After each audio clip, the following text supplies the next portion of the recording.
It was the little things that broke me. Not the man who died on my table tonight. Not the sound of the heart monitor flatlining while his wife screamed in the waiting room.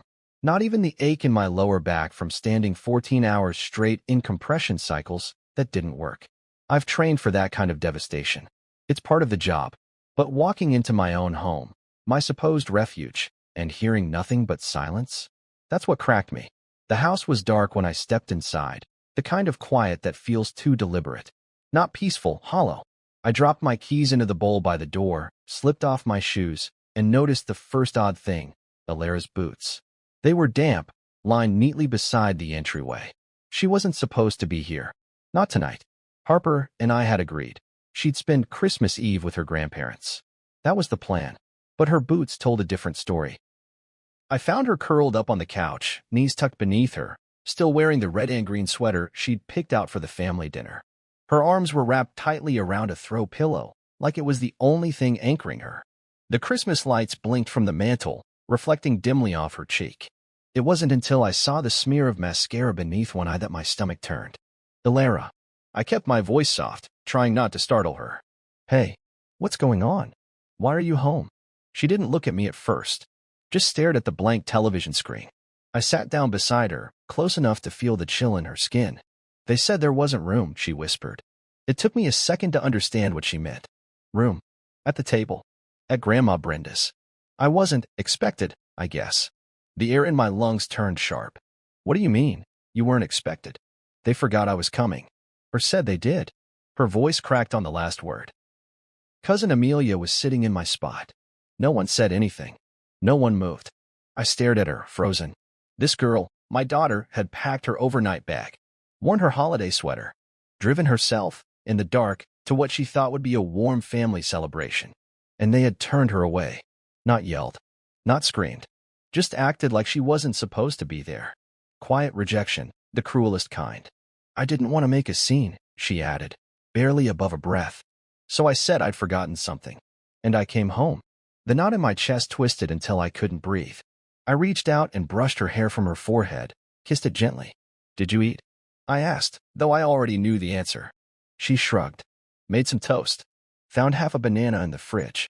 I turned toward the kitchen and saw the paper towel on the counter, a single crust of toast left behind, one corner bitten off. The banana peel was already browning in the trash. That was it. That was her Christmas Eve dinner.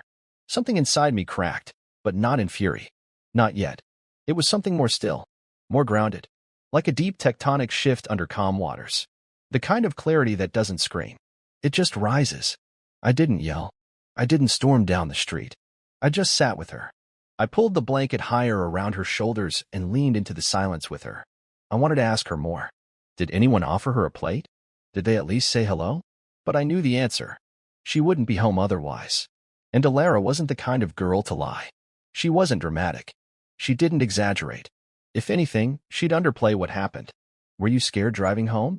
I asked. She nodded, eyes still fixed on the television. A little. There was ice on the back roads. And still, no one had offered to bring her back. No one had called to check in. I checked my phone instinctively. No missed calls.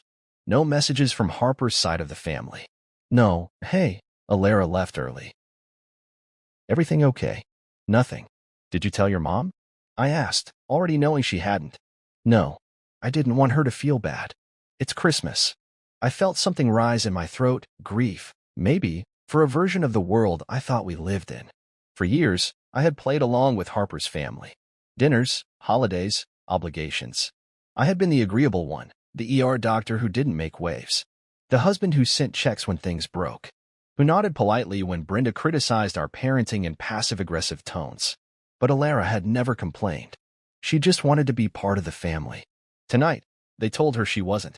She didn't cry, not fully. Just a few silent tears that glinted in the light.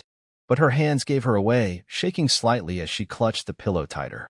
You did nothing wrong, I said, finally. You hear me? She nodded, still not meeting my eyes. You are enough. You belong. And I'm sorry they made you feel otherwise. The clock ticked quietly in the background. Outside, the street lamps flickered against a thin crust of snow. Somewhere down the block, someone's laughter drifted into the night air. A different Christmas. A better one. Alara leaned into me slowly, her head resting against my shoulder. We stayed like that for a long time. I didn't speak. Neither did she. But inside me, something began to take shape. Not rage, not revenge, but purpose. Cold and clear and unshakable. Because tonight, my daughter ate cold toast and half a banana on Christmas Eve while a family that had used my money and my silence for years pretended she didn't exist. They thought I would ignore it. They thought I'd stay quiet. They thought I'd keep the peace. They were wrong. I sat beside Alara on the couch, the only light in the room coming from the half-lit Christmas tree we'd put up 2 weeks ago. I remembered how excited she was stringing those lights, even though she was 17 and pretending she was too old for things like that. I watched the colors flicker across her face. Red, green, gold. None of them matched the hollow in her eyes. The kind of hollow that comes from realizing your place at a table doesn't exist, not because someone forgot, but because someone chose not to make room. Her voice was quiet, like she was telling me a secret too heavy to carry alone. Grandma Brenda said there wasn't a bed left, she said, fingers nervously picking at the frayed end of the throw blanket. She said she thought I was staying with you this year. And when I said Mom told me to come, she looked confused, like it was the first she'd heard of it. I didn't interrupt. I let her talk. I wanted every word, every sting. She said maybe next year would be better planned, Alara continued, her mouth curling slightly. Not into a smile, but that expression kids get when they're trying hard not to cry. And then she said, well, Amelia's already in your usual room, and everyone's got their places at the table. We just weren't expecting you. That was it. That was the sentence. The one that tore through everything I thought I'd known about Harper's family. I used to tell myself they were just stiff, uptight, a little self-centered. Brenda with her carefully constructed politeness, Walter with his grunted hellos and chronic golf trips, Camille with her need to be the most adored in any room. But they were family, and family meant inclusion, love, grace, even when it wasn't deserved. Especially to a child. Especially on Christmas Eve. She didn't even offer to make space? I asked, though I already knew the answer. I needed to hear it out loud.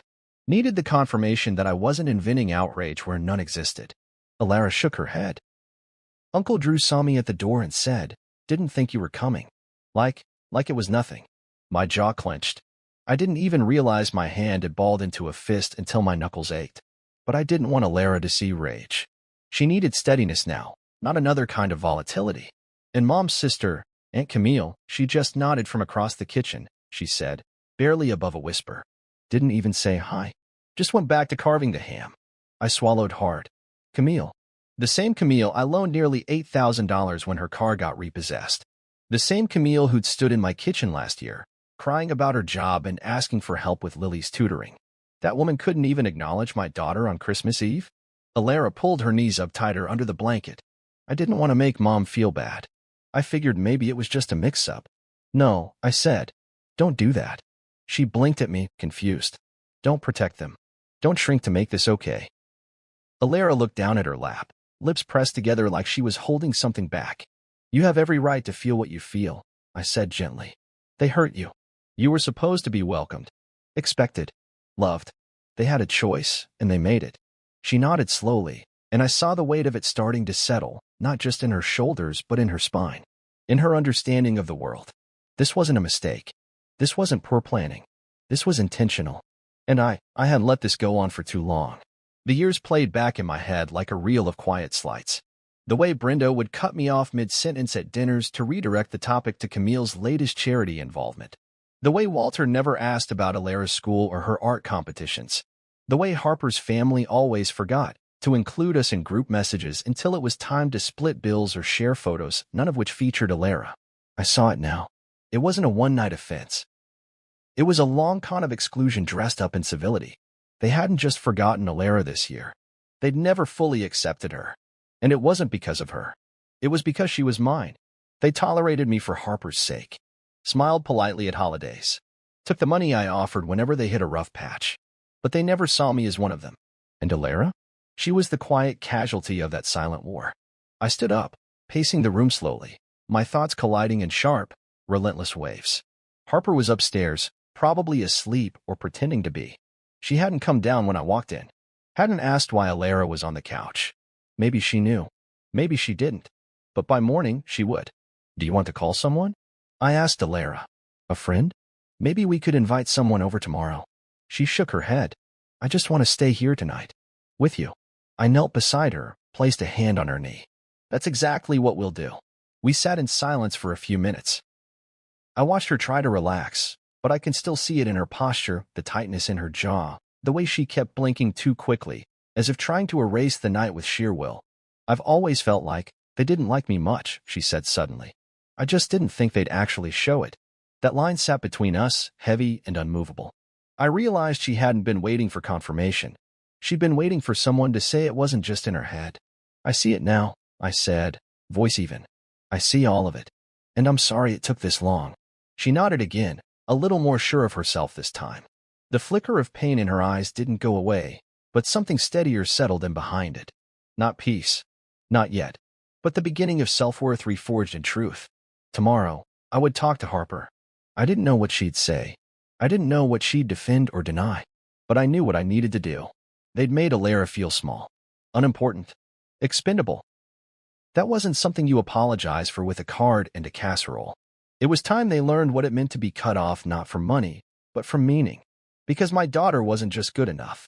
She was the line in the sand. And I had just drawn it. The next morning, I stood at the kitchen sink staring at the faint ring left behind by Alara's mug, peppermint hot chocolate she made before going to bed. She didn't even finish it. I found the mug half full on the coffee table, the marshmallows melted into a pale swirl. The night had replayed in my head so many times I could barely feel the floor beneath me. Each word she whispered, each shrug she gave to cover the ache. The image of her eating cold toast while 30 minutes away her cousins were laughing over candied yams and honey-glazed ham. It burned hotter than any emergency I'd handled in the ER. And the worst part? I had seen the signs. Years of them. Brenda never held back her disapproval, but she'd always masked it in polished civility. Backhanded compliments. Those long pauses before she spoke Alara's name. Walter barely spoke at all, unless it was to offer a critique disguised as wisdom. You sure she wants to go into art? He'd asked last year, eyebrows raised like Alara's dream was a joke. Maybe encourage something more stable? Stable. Like law. Like finance. Like Camille, their trophy daughter who wore her entitlement like pearls. I'd endured all of it for Harper's sake. For the idea of family harmony. I swallowed every insult. Paid every invoice they conveniently couldn't handle. I was the handyman when Walter's hip acted up. I was the ATM when Brenda forgot to budget for their utilities. When Camille called me crying about her car being repossessed, I wired the money before she finished her sob story. I did it because it was the right thing to do, or so I told myself. But none of that bought my daughter a seat at the table. Harper walked into the kitchen slowly, robe wrapped tight around her. Her hair was still tousled from sleep, and when she saw me, she paused like she knew something was off. The silence between us was dense. She's still sleeping, she asked gently. I nodded. Yeah. I waited a beat before I said anything else. I didn't want to come at her like a hammer. I needed her to hear me. To really hear me. She told me everything, I said. About last night. About what your mother said. Harper exhaled, her shoulders slumping as she reached for the coffee pot. I had no idea, she said quietly. I texted Mom earlier asking if everything went okay, and she just said, lovely night. Great turnout. Nothing about Alara. Not one mention. She wasn't even given a plate, I said, my voice low, steady. She drove herself home. On icy roads. Ate toast and a banana for Christmas dinner. Harper closed her eyes. God. That's not a mistake, I continued. That's a decision. There was no fight in her. No defense. Maybe because deep down, she'd seen it too over the years, just didn't want to name it. It's hard to face when your own family decides who's worthy of love and who's not. I've let it go for too long, I said. They've crossed lines before, but I always found ways to excuse it. This was deliberate, and I can't unsee it. Harper nodded, her voice barely a whisper. What do we do now? That question echoed louder than anything she could have shouted. It wasn't defeat I heard, it was clarity. She was standing beside me in that realization. Finally, it wasn't just about disrespect anymore. It was about Alara, about what kind of message we were sending her if we stayed silent again. I'm writing them a letter, I said. Not a rant, not an argument, just facts. Harper didn't object. She didn't flinch. She simply nodded and took a sip of her coffee. So I sat down at the kitchen table and began to write. I didn't raise my voice in the letter. I raised my standards. I wrote to Brenda and Walter, line by line, calmly and precisely, listing out everything I had done for them over the years, not as a weapon, but as a ledger. I reminded them of the roofing repairs I paid for when the insurance denied their claim, the times I covered their travel expenses to visit Harper's grandmother in hospice, the streaming services, the grocery bills, the car Camille now drove. I made it clear those days were over. I told them we would no longer be attending any family gathering hosted by them, that their mistreatment of my daughter was not something we would forgive or overlook. And most of all, I told them I expected nothing from them in return. No apology, no explanation. I wasn't waiting for them to suddenly become better people.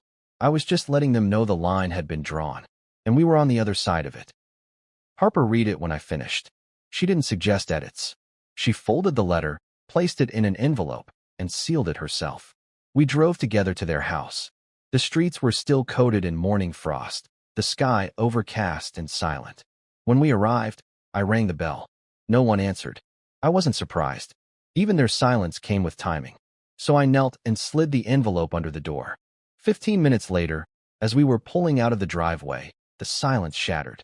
Brenda's voice cracked through the quiet like a slap. "Are you serious?" I watched her through the rearview mirror, standing in her doorway in a long robe, her face flushed with disbelief. The letter crumpled in her hand, torn slightly at the edge. I didn't stop the car. I didn't roll down the window. Harper reached across the console and placed her hand over mine. She didn't say a word. She didn't need to. Back home, Alara was just waking up. She blinked sleepily from the couch, hair wild, face bare, and still beautiful in that teenage way that mothers always see first and fathers fiercely protect. "Good morning," she mumbled. Harper smiled, walked over, and kissed her forehead. "Morning, baby. Want waffles?" Alara nodded, not yet knowing what we'd done, not yet realizing that the quiet grace she showed last night had rewritten the rules in this house. But I knew. I knew the years of quiet enabling were over. The grace I'd extended was gone, not out of malice, but out of duty. Not just as a husband, as a father. Because the moment someone treats your child like they're disposable, and you let it slide, you teach that child they are. And I'd rather burn every bridge than teach my daughter that lesson. I've written a lot of things in my life. Medical evaluations, trauma reports, condolence letters to families whose loved ones didn't make it. But nothing felt like this. Nothing felt like this cold, meticulous burn sliding from my pen as I sat at the kitchen table, writing a letter not out of anger, but out of clarity. It wasn't dramatic. It wasn't cruel. It was factual, deliberate, and impossible to ignore. Harper sat across from me in silence. The coffee in her cup had long gone cold, untouched since I began writing. She hadn't said much since yesterday, and I didn't need her to. Her silence wasn't resistance. It was agreement. A heavy, guilt-laced, bone-deep kind of agreement. She had seen her family's cruelty too many times before, shrugged it off for the sake of tradition, for the illusion of unity. But Alara's quiet heartbreak had cracked the mirror. And now, Harper was sitting here, helping me write the ending to a chapter we'd let drag on for far too long. I signed a letter at the bottom, dated it, then slid it across to her. She read it twice, nodded, then folded it neatly and placed it in the envelope. Her hands trembled a little, but she didn't hesitate. She sealed it tight and pushed it toward me. I picked it up and held it for a second. Strange how something so light could carry so much weight. No yelling, no ultimatums, just the truth. Brenda and Walter. I hope you had a lovely Christmas Eve with the family. I'm writing because I need to make a few things clear. I know what happened to Alara last night. She came home hurt, humiliated, and dismissed not by accident, but by design. She wasn't forgotten. She was excluded, and that choice has consequences. From this point forward, I will no longer be covering your utilities, repairs, or any other financial assistance you've come to expect. The vehicle I purchased for Camille will be formally transferred out of my name within 30 days. Any outstanding balances you assumed would be quietly taken care of don't. We are done. Alara is not a mistake, a scheduling inconvenience, or a name to leave off a guest list. She is my daughter, my heart, my line in the sand. The way she was treated has made one thing clear: this family, as it stands, is no longer safe for her. We will not be attending any future gatherings hosted by you. We will not be sending gifts. We will not be showing up to keep the peace. The peace is broken.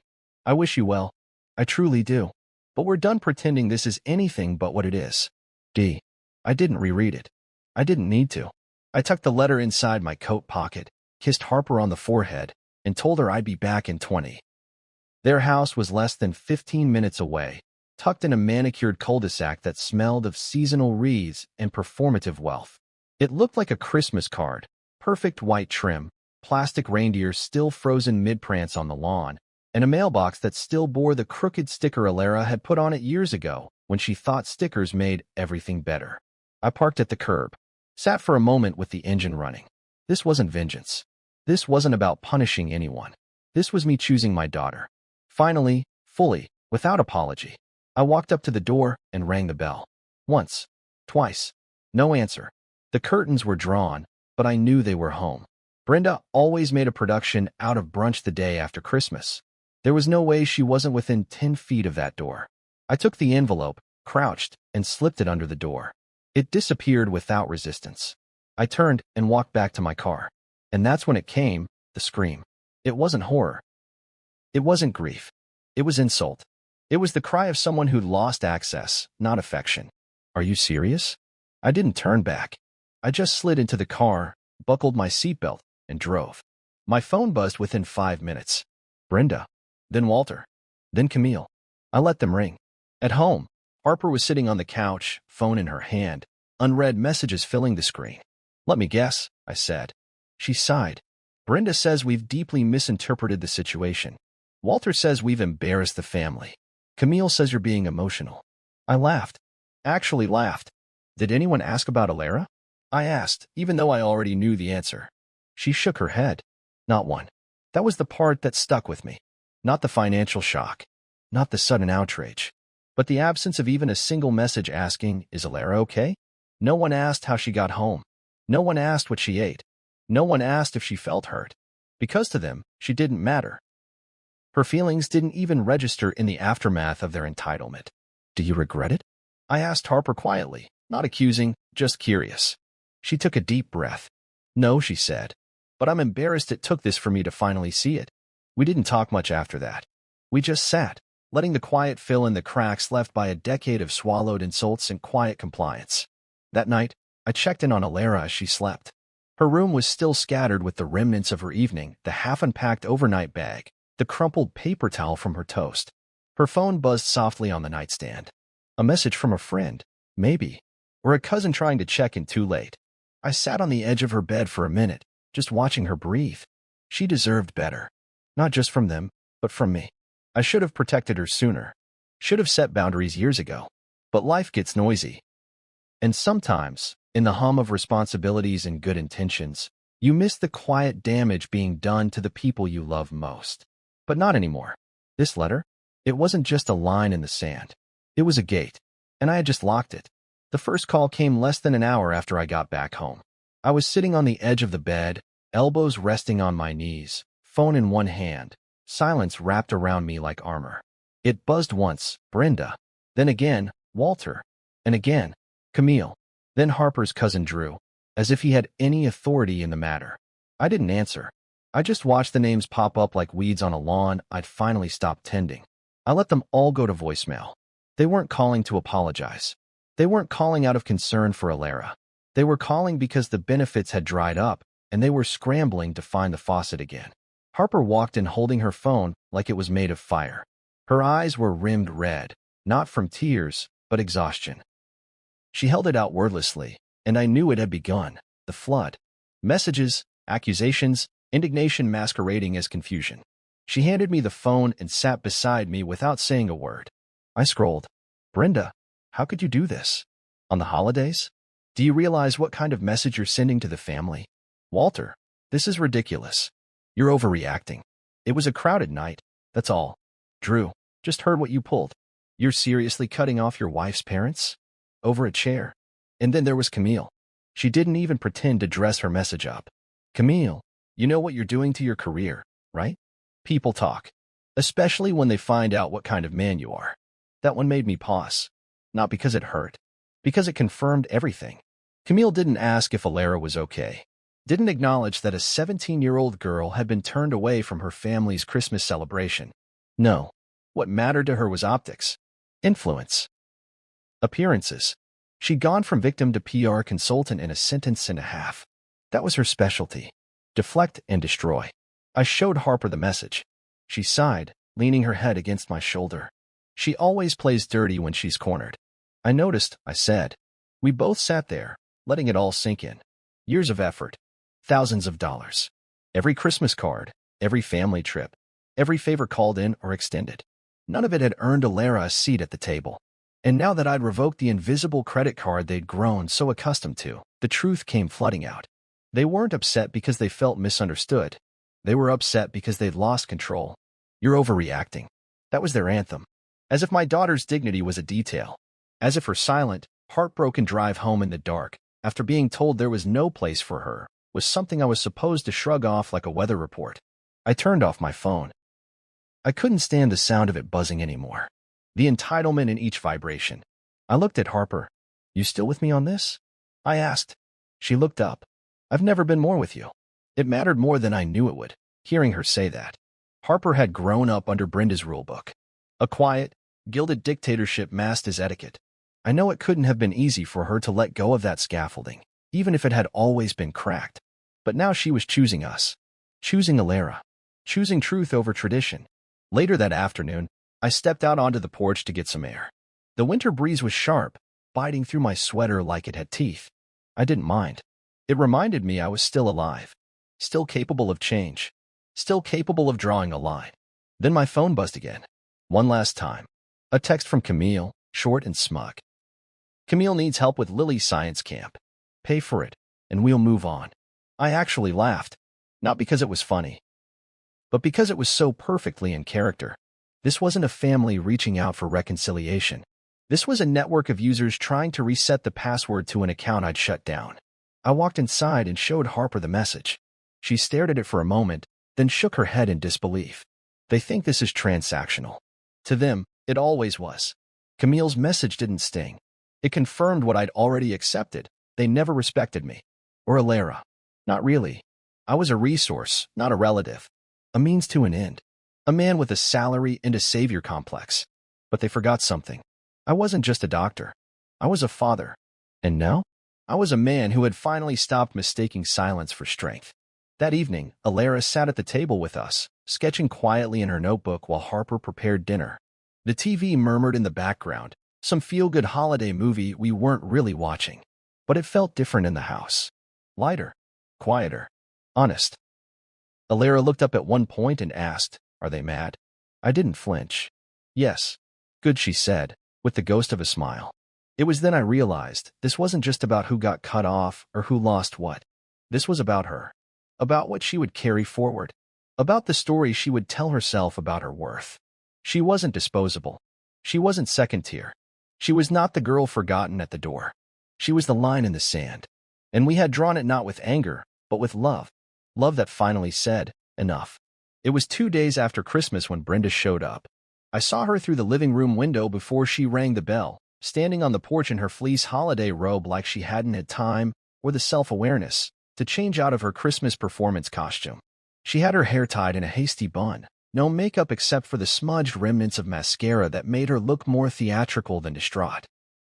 Her right hand clutched the letter I'd written, now crumpled and limp, like it had been squeezed in a fist all night. The other hovered near the doorbell, as if even she wasn't quite sure what she expected to happen. I didn't call for Harper. Didn't need to. I stepped up, opened the door, and faced her head on. For the first time in years, I didn't feel the usual pang of restraint, the need to be diplomatic, to swallow my tongue for the sake of family civility. I felt clear. Tired, yes, but clear. She stared at me like I'd committed treason. Her eyes were wide with disbelief, voice already at a theatrical pitch as she barked, "You're seriously cutting us off? After everything we've done for you? Everything they had done for me?" I didn't invite her in. I didn't even move aside. I just stood in the doorway, frame steady, my hand gripping the edge of the door like I might shut it at any moment. "After everything you've done for me?" I repeated, not angrily, but slowly, like I needed to hear how absurd it sounded out loud. "Yes," she snapped. "We have always included you. Always. We've opened our home to you. treated you like family. You turned my daughter away, I said flatly, cutting through her carefully constructed memory. On Christmas Eve. Alone. No one offered her a seat. No one offered her a ride. No one even acknowledged her. Brenda's mouth opened, closed. She looked like she wanted to cry but couldn't quite summon tears. It was just logistics, she said, waving her hand like it could sweep the problem away. There were too many people. Not enough chairs. You had 28 guests. That's not the point. No, I said firmly. That is the point.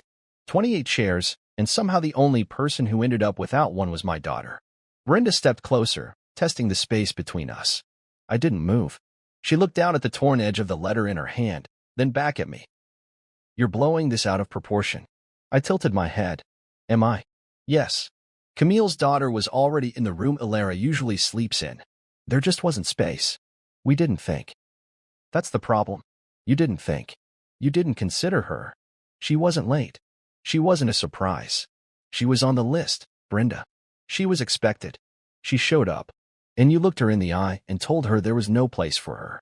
Like she didn't belong. Like she didn't matter. Her face flushed red. She looked down, unable to hold my gaze, then blurted, Camille needs help with Lily's science camp. I actually laughed. Not because it was funny, but because it was so perfectly, painfully revealing. That was what she'd come here for. Not reconciliation. Not to check on Ilara. Not to apologize for the damage they'd done.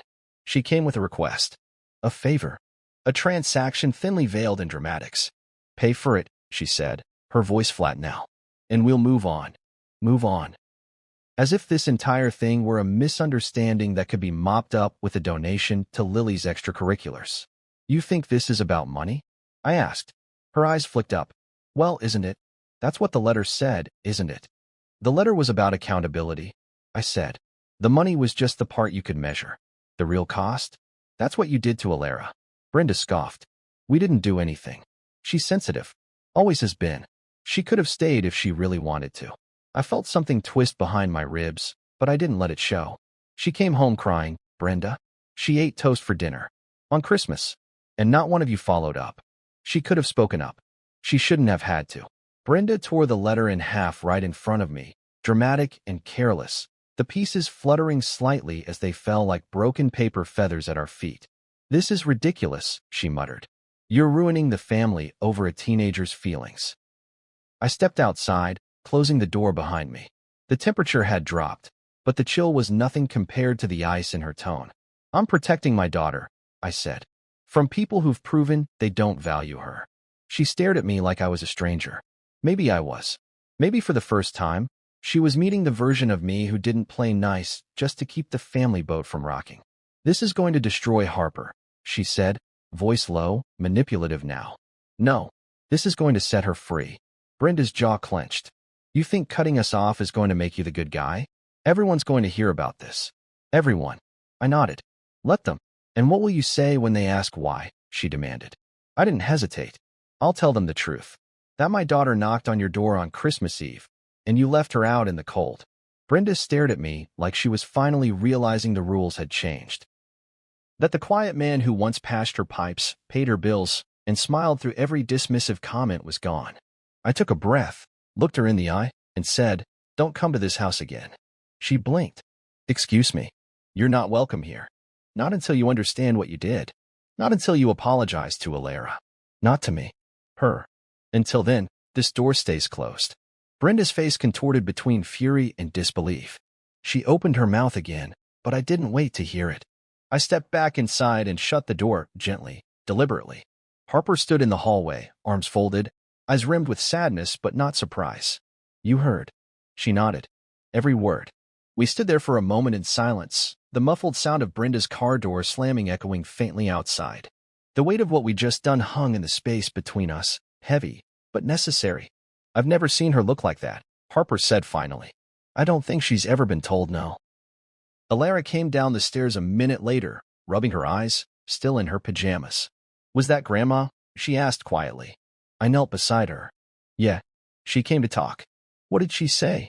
I looked at her, my daughter, my fire, my line in the sand. She said something that made me realize I've been too quiet for too long. Ilara frowned.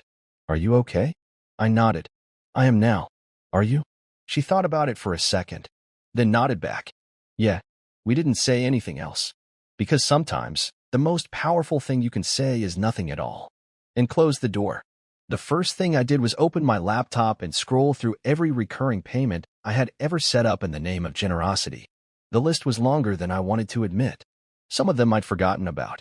Others I'd convinced myself were small favors that didn't require acknowledgement. A water bill here. A Wi-Fi subscription there. The annual property tax that magically vanished from Brenda and Walter's budget year after year. I had enabled their comfort for so long that I had become part of the wallpaper in their lives. Present, useful, invisible. I didn't feel anger as I canceled each payment. I felt clarity. Every auto-pay tab I closed was a quiet statement that the old version of me, the version they depended on, the version that flinched at confrontation and believed silence was peace, was gone. No more ghost payments. No more behind-the-scenes rescues. The car was first. The one Camille had cried about 2 years ago when it got repossessed. I remembered standing in our driveway while she wiped fake tears with a monogrammed handkerchief. I just need a few months to catch up, she'd said. I co-signed the loan in Harper's name to keep the family tension low. But I was the one who paid the balance. Quietly. Fully. Because Camille was Alara's aunt, and I wanted to believe family meant something. Now that car was in my name, and still insured through my account. I called the dealership, then the insurer. Yes, I'd like to remove myself from the policy, and I'll need the title transfer process to begin. I won't be responsible for any payments going forward. I didn't hesitate. Not once. Next was the home repair service I prepaid for Walter and Brenda's roof last spring, the one they couldn't afford after their cruise to St. Lucia. I had arranged the labor, covered the cost, and even tipped the workers on their behalf. Not because they asked, but because they expected. Brenda once told Harper at dinner, "Your husband is so helpful. It's like having a silent partner in the family." She meant it as a compliment. I see now that it was a confession. That service agreement? Cancelled. The balance? Forwarded to them with a reminder of the terms. There was no rage in my tone, no revenge in my heart. Just a cold, clear recentering. A reckoning. I met with the lawyer the following morning. Mr. Laird had been our estate attorney since Harper and I first got married. He was professional, discreet, and always polite. But when I laid out the situation, when I showed him the receipts, the recurring payments, the loan documents, his eyebrows rose slightly in something that almost looked like restrained disbelief. "You've been unusually generous," he said, tilting his glasses down his nose. "I know. And now you're looking to sever those ties legally?" "Yes." He leaned back. "Do you expect any pushback?" I paused. "I expect tantrums." He nodded, understanding exactly the kind of family dynamic I was describing. "We can draw up a release of financial responsibility on all fronts. You've got the paper trail to support it. We'll get the car transferred, the repair reimbursements documented. I'd recommend you also send a certified letter to each party, stating your decision clearly." "Already wrote one," I said. "Then this will be clean," he said. "Not easy, but clean." We signed the documents. He made copies. I walked out of the office into the sharp January air and felt something I hadn't felt in years, untethered. At home, Harper had her laptop open. She'd been working remotely since before the holidays, but I could see she hadn't been doing much actual work. She was reading. Messages. Posts. The ripple effect. "Camille went on Facebook," she said without looking up. "She made a post about entitled men destroying families with ego." She turned the screen so I could read it. It was a carefully worded rant, dripping in sarcasm. The kind of thing people post when they want to paint themselves as the victim without naming names. Some people think being a provider gives them the right to control everyone. Guess what? Money isn't love. I laughed. Not because it didn't sting, but because it was textbook deflection. Camille didn't know how to take accountability. None of them did. They only knew how to spin. "Let her talk," I said. "Let them all talk." Harper looked at me, her eyes softening. "You're really done, aren't you?" I nodded. "I am." She hesitated, then closed the laptop. "I should have stood up to them a long time ago." "You don't have to apologize." "I do," she said. "They've used you for years." And I let them. We didn't hug. We didn't cry. We just looked at each other with the kind of quiet understanding that only comes from shared history and hard-earned perspective. In that silence, I saw something shift in Harper and unlearning. A breaking of that inner rulebook her mother had pressed into her hand years ago, the one that said, Keep the peace, even if it costs you. That night, Alara came into our bedroom holding a sketch pad. Can I show you something? We sat on the bed while she flipped through the pages. There was one drawing in particular. Her curled up on the couch in her Christmas sweater, eyes cast down, a slice of toast balanced on her knees. The shading was brutal, honest. Her loneliness practically vibrated off the page. I drew it the morning after, she said quietly. I looked at her. Why? Because I didn't want to forget. Harper reached out and touched her shoulder. You won't have to. Alara nodded. I know. Because this year, I get to choose where I belong. That single sentence validated everything. Every hard line we'd drawn. Every payment canceled. Every voicemail ignored. She didn't just see the boundary, we'd handed her the pen to draw her own. They never noticed when I showed up for them, but they felt it the moment I stopped. And they weren't just losing money. They were losing access. Access to the parts of me I once handed over out of duty. That access is closed now. Because I've stopped being the ghost in their lives, the silent, dependable man behind the curtain. Now, I'm something else. Present. And untouchable. They moved in with Camille 3 days into the fallout. Brenda, Walter, 2 oversized suitcases, a slow cooker, and a dozen passive-aggressive glances all shoved into Camille's 3-bedroom condo like a badly written sitcom no one wanted to watch. Harper told me over coffee. She'd seen a story on Camille's social feed. One of those vague, polished captions with a carefully cropped photo of Lily smiling between her grandparents on the couch. Blessed to have family close. Even when things get complicated. Complicated. That was their word for it. I didn't say anything. I just stirred my coffee and let the image sit between us, as sour as the old cream Harper forgot to toss. They're trying to make it look noble, she said. Like they're rescuing Brenda and Walter from some cruel abandonment. I nodded. They'll spin it however they need to. But I knew it wouldn't last. Camille had never lived with anyone longer than a weekend without needing to escape. She was the queen of curated comfort, precise thermostats, perfectly arranged cushions, a fridge that looked like a Pinterest board. She liked people on her terms, under her schedule, and ideally in small, well-behaved doses. Brenda and Walter? They were a walking storm of judgment and entitlement. I gave it 3 weeks, tops. It took 2. On a cold Saturday morning, just after I came in from shoveling the light dusting of snow off the driveway, there was a knock at the door. Not a loud one. A hesitant, embarrassed kind of knock. I opened it, and there she was, Camille. Puffy eyes, unbrushed hair, an oversized coat buttoned wrong. She looked like she hadn't slept. Like the curated world she'd built was crumbling one misplaced mug at a time. Hey, she said, voice scratchy. I didn't answer right away. Just stepped aside and let her in. She didn't wait for an invitation. Just moved like someone looking for oxygen. Harper joined us in the living room, barefoot, hair still damp from the shower. Camille? She said, surprised. Camille didn't waste time. I can't do it. Harper blinked. Do what? Live with them. She dropped into the armchair like her bones had given up. Dad hogs the bathroom, she started. Like 40-minute showers. Every morning. Mom criticizes everything. My throw pillows are decorative nonsense. My lasagna is missing depth, and they don't help. At all. They just sit there, judging. Harper and I exchanged a look. Camille wasn't the type to complain unless she had already exhausted all other tactics. The cracks were real. They treat Lily like staff, she added. Mom told her to bring her tea. At 8:30. On a school night. That got Harper's jaw to clench. I tried to set boundaries, Camille said, voice rising. Tried to say, hey, maybe pick up after yourselves, and Mom scoffed. Said, that's what kids are for. Like Lily's a maid. I folded my arms. Why are you telling us? Because, Camille said, looking right at me, you were right. The room fell quiet. I thought you were being dramatic, she admitted. Overprotective. But now, I get it. They don't respect space. Or effort. Or people. Not unless they benefit. And Alara? They never even mention her. They act like she doesn't exist. Harper leaned forward, her voice softer. Camille, she came home in tears that night. Ate toast. Alone. Camille's eyes dropped. I know. And I didn't say anything. I saw her come in. I knew something was off. But Mom said she'd handle it, so I let it go. I waited, knowing what was coming. Camille wasn't here just for confession.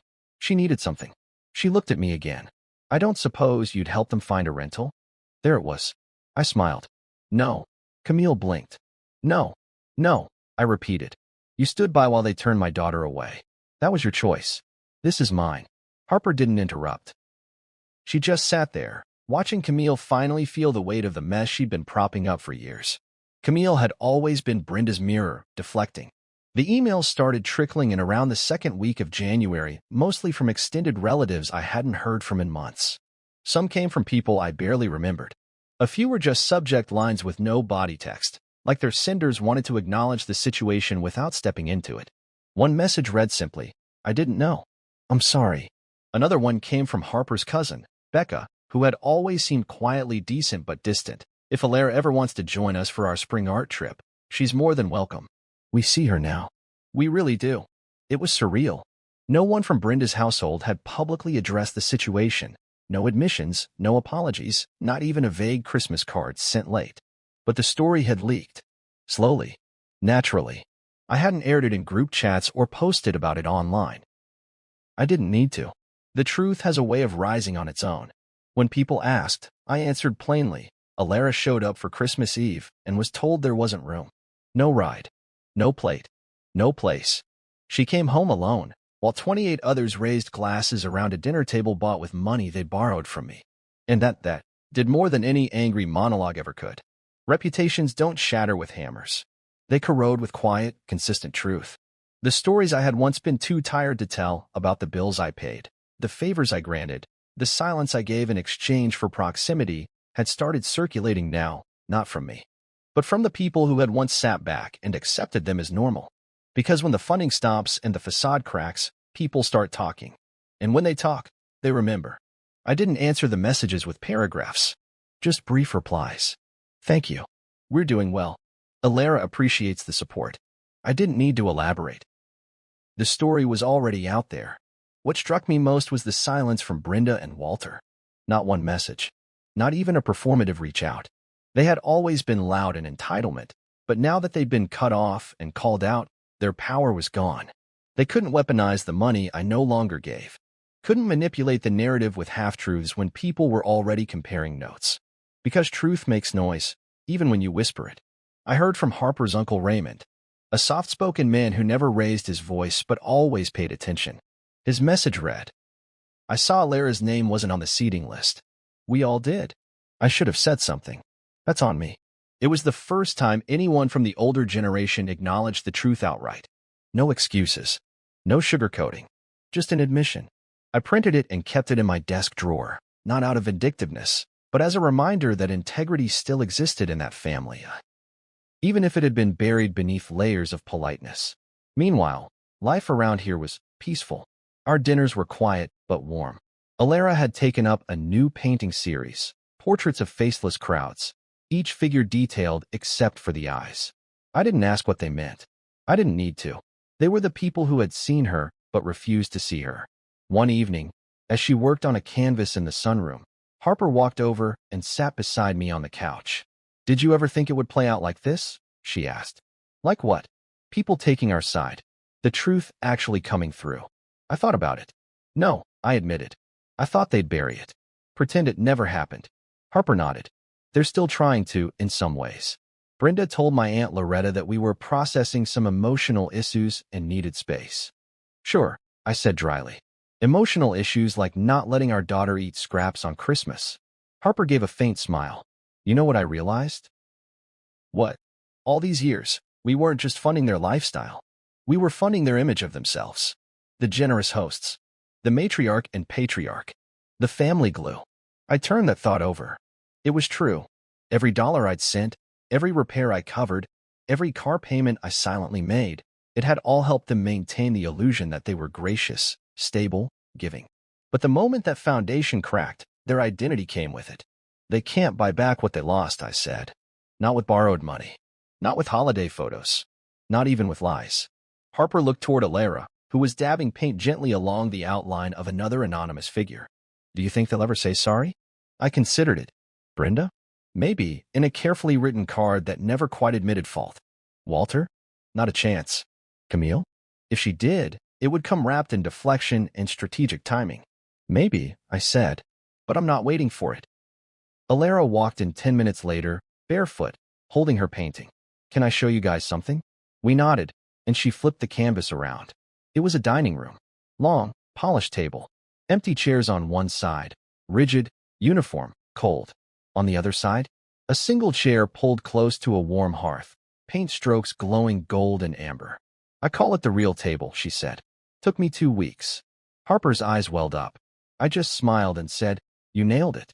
Alara beamed, and for the first time in weeks, I saw something in her posture that had been missing, a quiet pride. She knew who she was now, and more importantly, she knew we saw her. Later that night, my phone buzzed again. Unknown number. I stared at the screen for a moment, then pressed delete. I didn't need to open it. I didn't need to revisit the noise. They had their chance. They chose silence when it counted. Now it's ours, and we speak it with peace. It was late afternoon on a Sunday when it finally hit me. Peace doesn't announce itself. It just arrives. No trumpets. No revelations. Just stillness.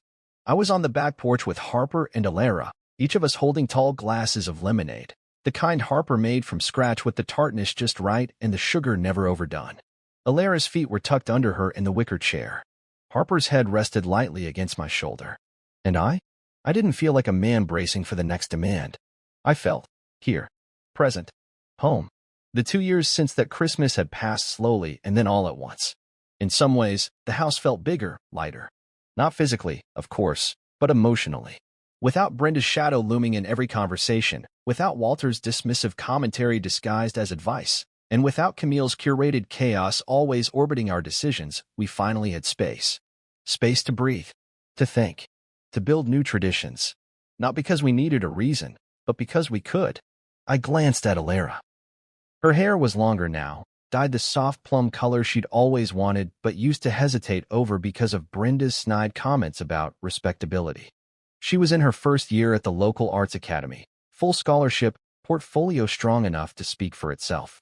She worked weekends at a bookstore downtown and had made it a tradition to bring home a used copy of something she thought we'd like every Friday. The last one was Letters to a Young Poet. I hadn't told her yet, but I'd read it twice. She looked over at me and smiled. You look like you're thinking too hard, she said, sipping her lemonade. Just realizing I haven't felt like this in a long time, I replied. Harper reached across and squeezed my hand. Like what? Like I'm not the background character in my own life. They both nodded. They understood exactly what I meant. I had spent too many years playing the support beam in someone else's house, carrying weight without question, reinforcing walls I didn't build and no longer believed in. But this porch, this calm, this laughter, this was ours. There was a time when I thought healing meant reconciling with those who hurt you. That peace could only come when the whole circle closed again. But that's a myth. Sometimes, peace is letting the broken part stay broken and building something stronger beside it. We never heard from Brenda again. Not directly, anyway. Word got back through Harper's Aunt Vera that Brenda still insisted we had blown things out of proportion. That we were raising Alara to be fragile. That she'd always been too sensitive. But it didn't matter anymore. Not because we forgot, but because we'd learned how to live without their validation. And somewhere in a town 2 neighborhoods over, Brenda and Walter sat in a modest rental duplex. No porch swing. No granite countertops. No prepaid cable. Camille had helped them move, briefly, but she hadn't come back. Not since they insulted her neighbor's cooking and asked Lily why she wasn't more like other girls for dyeing her hair green. The web they built had collapsed inward, strand by strand. And we flourished in the quiet they left behind. That spring, Alara hosted her first gallery showcase. It was a student exhibit, packed with proud parents and young talent. Harper and I stood in the back as Alara guided strangers from piece to piece, explaining her strokes, her themes, her choices. But there was one canvas we hadn't seen before, one she'd kept covered until the very end. She pulled the cloth away, revealing a painting that silenced the whole room. It was a table, long, wooden, warm, the lighting soft, golden like early morning. Around the table were chairs, not filled with people, but with representations. A paintbrush, a pair of worn boots, a child's drawing, a stethoscope, a book, a steaming cup of cocoa. Each object rested in a chair, as if to say, this is who we hold space for. This is what belongs here. But at the head of the table, only one chair sat occupied, painted in detail so vivid I nearly stepped forward. It was Alara. Sweater draped loosely around her frame, sketchpad open in her lap, eyes locked directly on the viewer. Not pleading, not waiting, owning, grounded. Below the painting, the title read, "The Chair at Our Table." I looked at Harper, whose eyes were wet. I didn't cry. I didn't need to. I just stood there, absorbing it all. Later that night, when we returned home, Alara disappeared into her room while Harper and I sat on the porch once again, our fingers brushing over the rim of our glasses. "She's okay now," Harper said softly. "She is. And you?" I turned to her. "I'm finally living in a house that doesn't shrink around me." She leaned against me. "Me too." My phone buzzed once more, the screen lighting up with an unknown number. I didn't even check, just turned it over and let the silence settle back into place. Because I no longer answer calls that speak in entitlement. I no longer make room for ghosts at our table. I no longer apologize for building something beautiful out of the ashes of their approval. Alara has her place now. She always will. And if one day someone asks her what love looks like, I hope she remembers this: a quiet Sunday, a porch, a chair that was never taken from her, and the man who made sure she never had to fight for it again.